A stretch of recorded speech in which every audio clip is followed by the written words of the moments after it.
الموضوع صعب جدا جدا. ايه ده؟ تنفس صناعي ده. انا مش فاهمك ازاي يعني ايه الجي تي اكس ال 1060 ال 3 جيجا اللي فيه 1152. النهارده هاخدكم هنقود مغامرة ايه. اول مغامرة هنقودها هو اننا هنرجع ل 2025. هيكون قدامنا بالنسبة للفئة السعرية دي شوية تضحيات. شوية تضحيات. احنا كده عملنا ايه عن فيديو ال 20000؟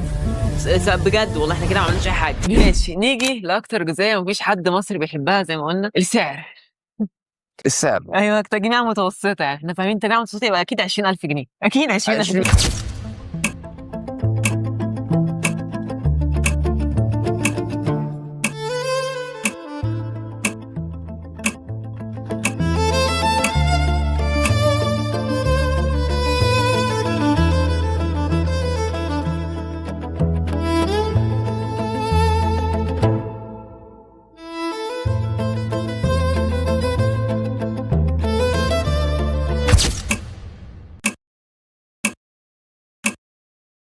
واهلا بيكم في قناتكم ايه هاردوير. معاكم ادم حسن، والنهارده انا عارف ان انت مستغرب ايه المكان الغريب اللي احنا بنصور فيه ده حرفيا يعني، ولكن النهارده يوم 6/8 الساعه، بص كام حرفيا، الساعه 3 الا ربع، اللي هو حرفيا احنا الفجر خلاص كده واهلي كلهم نايمين. فانا عشان تكون فاهم بس انا مش عارف اعلي صوتي من الاخر يعني، لان انا في نص البيت. المهم بقى ان انت هتكون بتشوف الفيديو ده يوم 8/8 الساعه 8، ايوه اللي هو فيه الغاز وحاجات كتير، ايوه اللي انت بتشوفه دلوقتي ده عموما يعني. وفي الوقت اللي انت بتشوف فيه الفيديو ده تحديدا كان ده اول فيديو ليا على القناه.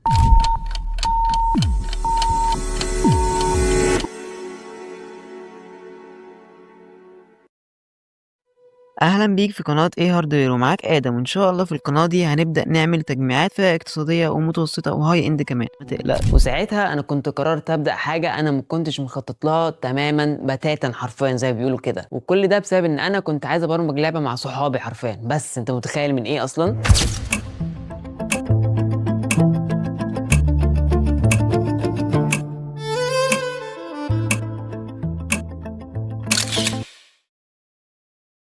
ومن سنة بالظبط من المكان ده بدأ كل حاجة، وده مش الشكل اللي أنا بدأت بيه تماما. أنا كنت بادئ بجهاز أموت مما تتخيل، وده كان كيبوردي، حرفيا كيبورد بتدوس عليه بتقشعر عشان تكون فاهم بس.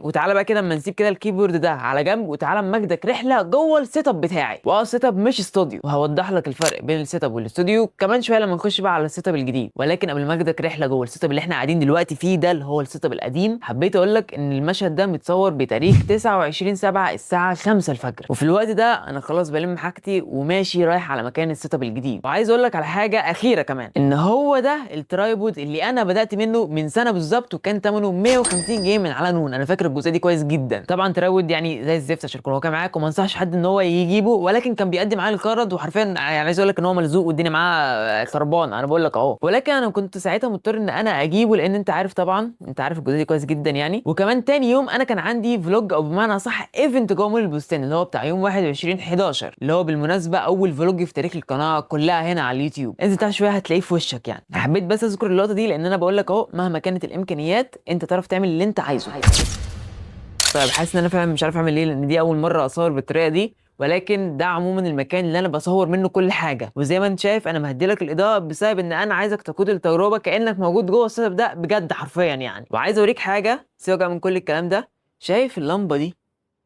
بص كده عامله ازاي، عبارة عن عصاية مقشة عشان تكون فاهم. بس دي قبل ما والدي يعملها لي كنت بصور بكشافات الموبايل عشان اعرف اطلع اضاءة مظبوطة، وساعتها كنت خلاص جبت اخري، وقلت له فعلا ساعتها ان هو يعمل لي لمبة اظبط بيها الدنيا بس مؤقتا. لحد دلوقتي على فكرة بستخدمها، حتى لما انا كنت بكلمكم من شوية كانت شغالة. وبعد كده بقى جبت الرينج لايت دي، ولكن عشان تكون فاهم بس انا ما كنتش بصور، او بمعنى اصح ما كنتش بثبت الموبايل على الرينج لايت. انا كنت بثبت الموبايل على ترابيزه هنا كده كانت في المكان ده، بحط عليها الترايبود عشان الاضاءه تكون ناعمه شويه، ولكن طبعا مع اللمبه دي كانت الدنيا بتبقى خربانه جدا يعني. وبعد كده بقى اخر حاجه، وده برضه انا لسه بستخدمه، وهو السوفت بوكس ده اللي انا لسه موريلك من شويه، حاجه معموله من الكرتون، حاجه بدائيه فوق ما تتخيل حرفيا يعني. واخر حاجه بقى جبتها هو كان الترايبود ده، حرفيا ما شاء الله جميل جدا، بس غالي شويه بصراحه عشان اكون واقعي معاك يعني، ولكن ده اللي انا بصور بيه حاليا، وحرفيا لا ما شاء الله جامد جدا بصراحه. وتعالى بقى دلوقتي كده اما اوريك المواصفات، او بمعنى صح الجهاز بتاعي نفسه يعني عموما. يعني ده كيبورد الايفو ميكر ار تي 100 برو، على فكره من الكيبوردات الكويسه قوي، وانا عموما بستخدمها شخصيا بصراحه. وده يبقى ستريم ديك الدي 6 من فاين، كنا عملنا ريفيو قبل كده، هو الكيبورد عموما، وكمان الميكسر اس 3. وده بصراحه من الحاجات اللي انا عموما بحبها جدا في السيت اب هنا، بيريحني من كل حاجه بجزئيه الصوت حرفيا. وده المايك بتاعي اللي انا بستخدمه شخصيا دلوقتي، اللي هو الهويلاند اللارك الاي 1، لسه هنعمل له ريفيو قريب جدا، استنى كده اما اوريهولك. ايوه هو ده. وده ليه ذكرى عليا كبيره جدا جدا جدا بصراحه. وده الماوس الشخصي اللي انا بستخدمه، كانت ام اس اي برضه بعتهولي هديه. اسمه ايه؟ اسمه ام اس اي جي ام 08، او بمعنى صح ام اس اي كلاتش جي ام 08. ده كده الجهاز نفسه بتاعي ما شاء الله عليه يعني، ولكن طبعا لسه بالكارت الكحيان بتاعنا الجي تي ال 1030. ولسه احكي لك على كل حاجه عموما كمان شويه، وانا بقول لك ازاي بدات كونتنت عموما بقى في تاريخ ما انا بدات او جيت هنا اليوتيوب. وبالمناسبه انا كنت بادئ بالشاشه دي، وحرفيا ما كنتش بعرف ان انا اصور لكم منها، بسبب ان الشاشه دي جايه بمقاس مختلف عن ال 16 و9، كانت 1600 في 900 حاجه كده، فاللي هو انا عايزه 1920 في 1080، فدي ما فيهاش. ولكن بقى ربنا يخلينا يعني ام اس اي بعتت لنا الشاشه دي، وانا عموما بحب ام اس اي جدا، ومش تطبيل بجد والله العظيم يعني. عملنا لنا برضه ريفيو هنا في القناه. مش محتاج بقى سيت اب هاي اند عشان تبدا ولا الكلام ده، انا بقول لك بادئ قسما بالله العظيم بجهاز فيه اتش دي 8490 بجد. وحرفيا عايز اقول لك على حاجه، انا كنت عايز ابقى اطلع استريمات، ولكن ما بعرفش اطلع استريمات بسبب اول حاجه كارت الشاشه، تاني حاجه ان انا في ظهري سرير سلام كده.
And here we go.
ومن هنا وبتاريخ 7/8/2026، ولأول مرة نقدر إن احنا نقول أهلا بيكم في قناتكم إيه هاردوير. معاكم آدم حسن، والنهاردة معانا السيت اب الجديد بقى. وعايز اقول لك على حاجه، ان ده مش الشكل النهائي للسيت اب تماما حرفيا، وان ده اخري انا كادم هقدر اقول لك عليه ان ده الاصدار البيتا من السيت اب، لان اصلا في حاجات لسه كانت بتجهز وحاجات لسه هتجهز ولكن ما لحقتش اعملها بسبب الوقت. وانا اصلا عايز اقول لك ان انا حرفيا كنت عايز ان انا اجل الفيديو ده شويه، ولكن ما ردتش لسببين. واول سبب ان انا فعلا جايب بالي شويه عليكم بصراحه، وتاني سبب ان بكره عيد ميلاد القناه فمش هينفع خالص بصراحه يعني. وتعالى بقى كده اما استعرض معاك السيت اب واحده واحده. طيب مبدئيا كده السيت اب ده موجود فيه 3 زوايا للتصوير، وانا عايز اقول لك ان انا حرفيا ركزت جدا جدا جدا ان انا حرفيا عايز لما اجي اصور ما يبقاش فيه زاويه التصوير وحشه من الاخر، اللي هو انا كادم عايز اصور من اي حته زاويه التصوير تكون حلوه والاضاءه مظبوطه. لو حرفيا لو صورت من السقف صورت من الارض، انا عايز الدنيا تكون حلوه جدا، ده من الاخر اللي انا عايز اوصل له يعني. فده قدرت ان انا احققه بنسبه تقريبا 70% 75%. طب ال 25% الباقيه راحت فين؟ دي لسه بتجهز انا بقول لك اهو. والنهارده انا هوريك زاويتين من الثلاثه، والثالثه دي بقى مفاجاه لحد ما يعني الكاميرا تيجي، لان في كاميرا يعني جايه في الطريق باذن الله، يعني محدش يمر فيها، بس ان شاء الله قول ان شاء الله. وما ننساش تقول الفيديو نقول بسم الله ما شاء الله بعد اذنك، عشان انت عارف الحوار ده انا بخاف منه جدا يعني.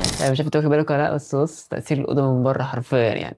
سيبك بقى من كل الكلام ده وتعالى معايا كده ناخدك كانك انت حرفيا اللي بتتفرج على الاوضه على الحقيقه معايا. اقفل كده الباب وسيبك كده من الجزئيه دي، تعالى اوريك الباب نفسه. مبدئيا كده الكلام ده انا عامله عشان امنع صدى الصوت، وصدى الصوت لسه موجود مش عارف اعمل فيه ايه حرفيا بجد. وده معانا يعني ستيكر ام اس اي ما علينا دلوقتي. بص بقى كده معايا، الكاميرا مش هتعمل فوكس، شكرا. ده كده بقى السرير، وزي ما قلت لك ان انا عايز اعمل اوضه كامله متكامله. ولو اخدت بالك من لفته بسيطه ناس كتير قوي مش تلاحظها، ولكن الناس اللي مركزه تلاحظها. بص كده لون الملايه، بص كده معايا لون الستاره. يعني انا بقول لك حرفيا، ولسه هنا هيتحط ارفف ودي لسه هتتظبط اكتر، ولكن لسه زي ما بقول لك كده الدنيا دي الاصدار البيتا من الاخر. دي كده زاويه تصوير تانية غير الزاويه اللي انت شفتها من شويه اللي هي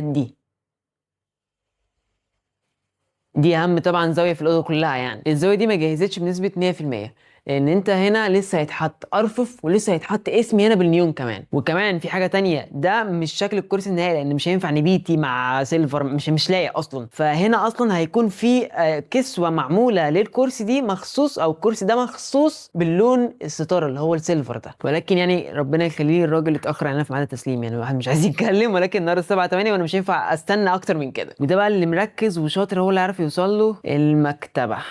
الله ينور عليك، الله ينور عليك.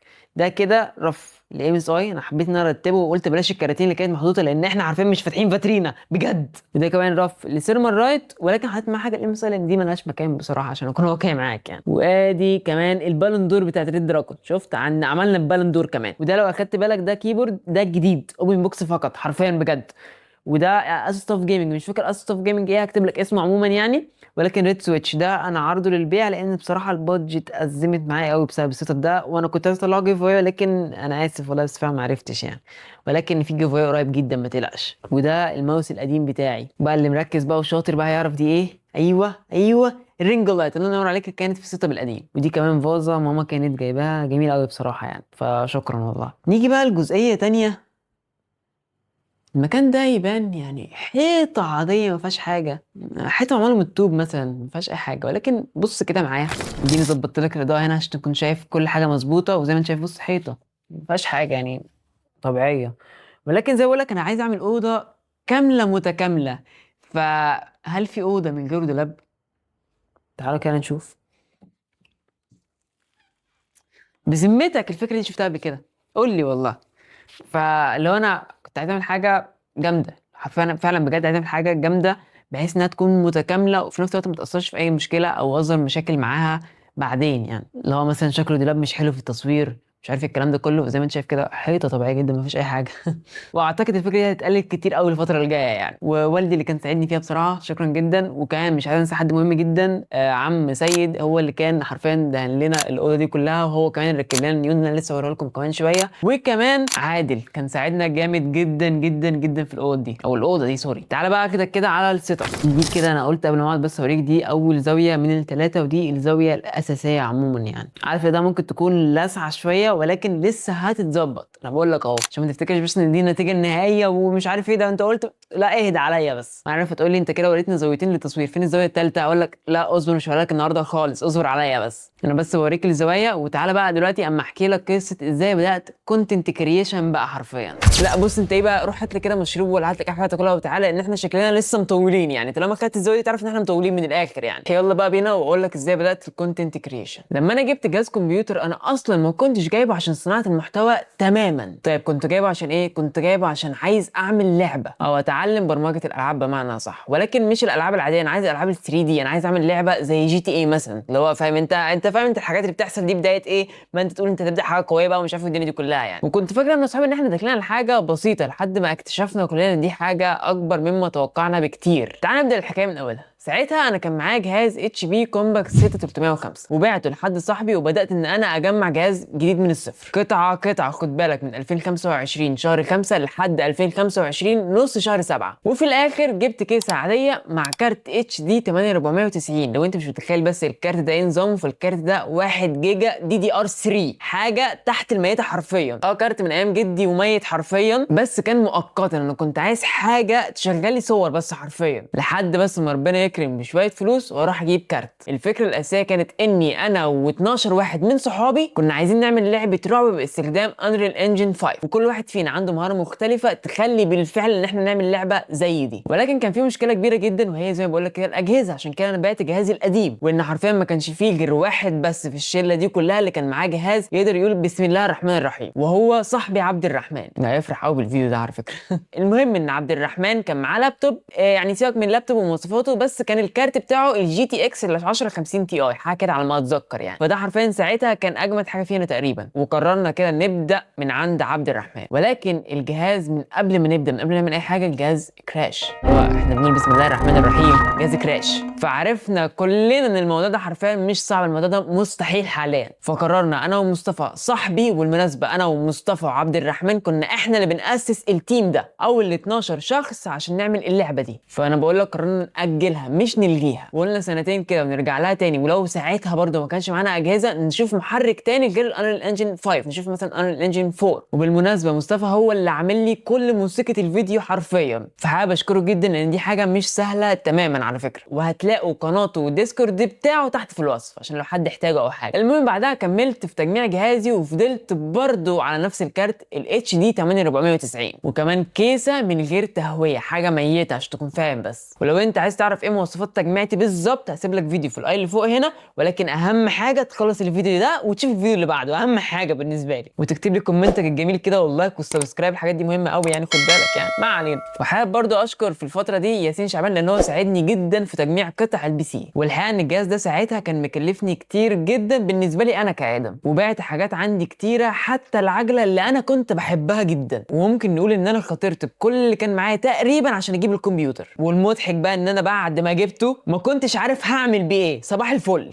لحد ما قلت طب ما انا اعمل قناه هاردوير، حاجه انا بفهم فيها وحاجه بحبها جدا وحاجه شغفي ناحيتها كبيره جدا، لو انا اصلا مش خسران حاجه ومش مستني ان انا اكسب حاجه، فصباح الفل. وساعتها قلت ان انا هطلع وهتكلم بصدق وامانه، ودي كانت اهم حاجه بالنسبه لي. وعشان تكون فاهم بس ان انا حرفيا اي شركه اتكلمت عليها في القناه هنا انا كنت مجربها بنفسي، زي اي جي كمبيوترز. وبرضه انا المراجعات عندي كلها مبنيه على تجارب مش مبنيه على مواصفات على الورق. نيجي بقى لاول بدايه حقيقيه حصلت في القناه هنا. انا فاكر الموقف ده وعمري في حياتي ما هعرف انساه. كنت قاعد مع اخواتي الصغيرين وبقول لهم ان انا عايز افتح قناه، والمناسبه مش اول مره افتح قناه عشان تكون فاهم، ولكن المره دي كنت واخد الموضوع بقلب قوي. بس مشكلتي ساعتها ان انا ما كانش معايا اجيب مايك حتى ب 100 جنيه، وما كنتش عايز ان انا اطلب من اهلي، خصوصا ان انا حرفيا كنت واخد منهم مبلغ كبير ساعه لما انا كنت بجمع التجميعه قطعه قطعه، فما كنتش عايز استقل اكتر من كده. وكمان الوضع ساعتها ما كانش افضل حاجه بصراحه. ففي الليله دي حرفيا سهرتها وقعدت ادور كتير قوي عشان حاجه تعرف تظبط صوت مايك الموبايل، لان صوت المايك الموبايل وحش جدا ما ينفعش تسجل بيه اصلا. لحد ما لقيت، واللي انت هتشكرني عليه قوي الحته دي، ان انا لقيت موقع اسمه ايو فونيك اي اي بيحسن صوت المايك بطريقه مش طبيعيه، بيخليك حرفيا تحس ان ده مايك احترافي حتى لو في لمسات ريبوت صغيره كده. زي ما بقول لك كده الموقع ده بتحس ان الصوت عامل زي الريبوت شويه او متجه ناحيه الاي اي عموما، ولكن انت لو ظبطت الالقاء بتاعك حرفيا المشاهد مش هيحس ان انت مستخدم مواقع عشان تحسن الصوت تماما، هيفتكر ان انت بتسجل بمايك. انا حرفيا في ناس كانت كان بيسالني انت بتسجل بمايك ايه بجد. يلا يا عم اي خدمه. هو الفيديو ده طلعت منه معلومه كبيره بالنسبه للناس ما تعرفش الحوار ده يعني. وكمان ادوي بودكاست اي اي ده من الحاجات الجامده قوي، ولكن بالنسبه لي يوفينيك اي اي في الزيطه وكمان في صوت المايك الوحش قوي بيظبطه لك بطريقه مش طبيعيه. وساعتها عشان تكون عارف بس انا ما كانش معايا لا كاميرا ولا معايا اضاءه ولا معايا حتى زاويه تصوير واحده توحد ربنا. فقلت لنفسي انا لو بدات بوشي بالطريقه دي حرفيا انا هخيش حته تكيشه مش طبيعيه، فمش هينفع تماما اطلع بوشي لان انا مش معايا امكانيات. فقررت ان انا ابدا بطريقه مختلفه واظهر بصوتي بس. ومن يوم 6/8 وانا مقرر ان البدايه تكون في يوم مميز. وساعتها كان قدامي الثلاث تمانيات، يوم 8 شهر 8 الساعه 8 زي ما انت بتشوف الفيديو دلوقتي. لكن انا كنت عارف ومتاكد ان انا لو كنت بدات بفيديوهات يوتيوب لونج فورم حرفيا كنت متاكد ان مفيش حد يعرف يوصل لي اصلا. فركزت جدا على الشورتس والتيك توك جنب اللونج عشان اسحب الناس من تيك توك او اسحب الناس من الشورت اوديها على فيديو اللونج بتاعي. وفعلا ساعتها نزلت اول فيديو ليا بالطريقه دي، وكان التجميع ب 20,000 جنيه مع 5600 اكس وار تي اكس 2060. طبعا حاجه استحاله تعرف تعملها دلوقتي يعني بجد، اللي هو الاسعار دلوقتي بقت فلكيه اوفر. وكمان كانت رامات 16 ونزلت منها فيديو شورت على اليوتيوب وفيديو ريلز على التيك توك. والفيديو القصير ده جاب 4000 مشاهده وجاب 126 لايك. وانت لو مش متذكر الارقام دي انا عموما ممكن تخش تشوفها بنفسك على التيك توك، ولكن الارقام دي بالنسبه لاول فيديو فهي كبيره جدا بالنسبه لي بصراحه، اللي هو بالنسبه لي بجد دي حاجه ضخمه جدا. وبسبب الفيديو ده وصلت ل 300 سبسكرايبرز بعد ما كنت حرفيا صفر على اليوتيوب. ولو انت مش مقدر الرقم ده فده رقم كبير جدا بالنسبه لليوتيوب، وده اول فيديو. في ناس حرفيا بتقعد بالثلاث سنين عشان تعرف بس تجيب 1000 سبسكرايبرز. ما تنساش تقول بسم الله ما شاء الله بعد اذنك، بعد اذنك ما تحسدنيش والنبي. وكنت وصلت بقى ساعتها الرقم اللي كان ضخم قوي 2500 متابع او اخ واخت. انا ما بحبش المتابعه دي خالص بصراحه على التيك توك. عقبال 10000 بقى يا جدعان بقى، ما توصلوا 10000 حرام عليكم. واللي بيقول لك ده حظ ده يعني انا بقول لك امسكوا احدفوا في الحيطه من الاخر، لان مفيش حاجه اسمها في النجاح ده حظ، مفيش حاجه اسمها كده خالص. ده نصيب وتوفيق من عند ربنا وراه حرفيا تعبك كله. واول نصيحه اتعلمتها في الفيديو ده ان اهم حاجه في الفيديو كله هو القائك في الكلام. ما تحسسش المشاهد ان انت بتسمع له بجد، ما ينفعش. فانا بقول لك دي نصيحه مني ليك بجد والله، ان انا بقول لك الغلط دي انا كنت بغلطها انا شخصيا. وبعدها بقى ابتديت ان انا اتعامل مع شركه زي اي جي كمبيوترز واخد من عندهم منتجات واعمل لها مراجعات، مثلا زي كارت الشاشه الجي تي اكس ال 1660 تي اي اللي عاملين له مراجعه في القناه هنا. وده لاني كنت مجربهم كويس جدا اكتر من 3 مرات، وكمان كنت مجرب خدمه ما بعد البيع عندهم، وكمان اعرف كذا حد من صحابي كان مجربهم. فلو انا كنت ضامن الناس دي كويس جدا، فانا لما برشح حاجه بكون مجربها بجد. اما بقى لما بننزل وبنعمل فلوجات انا دي حاجه بجربها معاك عشان ما تقولش بس ان ده انت محل ضامنه ومش عارف ايه. لا انا بخش بجرب زيك وبشوف احنا نعرف ان احنا نعمل تجميعه زي كده ولا لا، زي مثلا تجميعه ال 10000 تجميعه ال 20000 ايا كان بقى. المهم ان انا بعد فتره قررت ان انا اعمل اول فلوج ليا في القناه كلها. ولكن انا مش عايز اعمل فلوج عادي زي اي فلوج، لا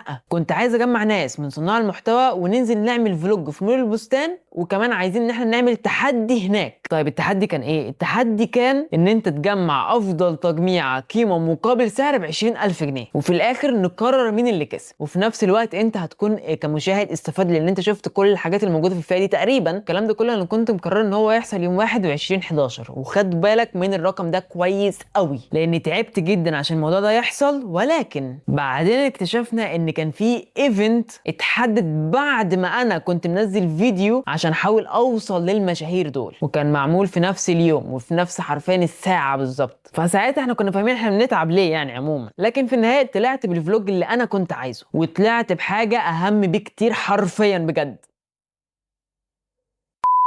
ان الناس بدات انها تعرفني بشكل كبير جدا. والفيديو كان ضرب وحرفيا ناس كتير قوي طلبوا مني ان احنا نكرر التجربه دي تاني. وده خلاني افهم حاجه كده، الناس ممكن تفتكر ان انت بتحلم بحاجه مستحيله، لكن ده مش معناه انها مستحيله. انت بتتوهم انها مستحيله بسبب الناس وهمتك انها مستحيله. فاهم قصدي ولا مش فاهم قصدي؟ وقبل الايفنت ده انا كنت جبت مايك البويا البي واي الام 1 كوبي مش اوريجينال، وعايز اقول لك حرفيا ان ده اول مايك اجيبه في حياتي كلها. وكمان الترابط ده ابو 150 جنيه اللي احنا كنا لسه بنصور بيه واللي انا قلت لك عليه في السيت اب القديم. وبعد فتره بقى لقيت ايميل من شركه فاين بعت لي حرفيا قبل 15 يوم وانا مش واخد بالي، اللي هو حرفيا انا كنت بصوت بقى ساعتها بجد. المهم بعت لهم وفعلا ردوا عليا الحمد لله، اللي انا فرحت جدا. وبعد كده بقى وصلني فعلا اول جيفت او اول مراجعه على القناه كلها. بعت لي مايك الاي ام 8 وعملنا له مراجعه صادقه بنسبه 100%، هتلاقيها في الاي اللي فوق برضه. بس انا مش هكدب عليك انا كنت طاير من الفرحه بجد والله، لاني بدات احس ان تعبي فعلا بدا ان هو يقول بسم الله الله الرحمن الرحيم بيجيب نتيجه، فاهم انت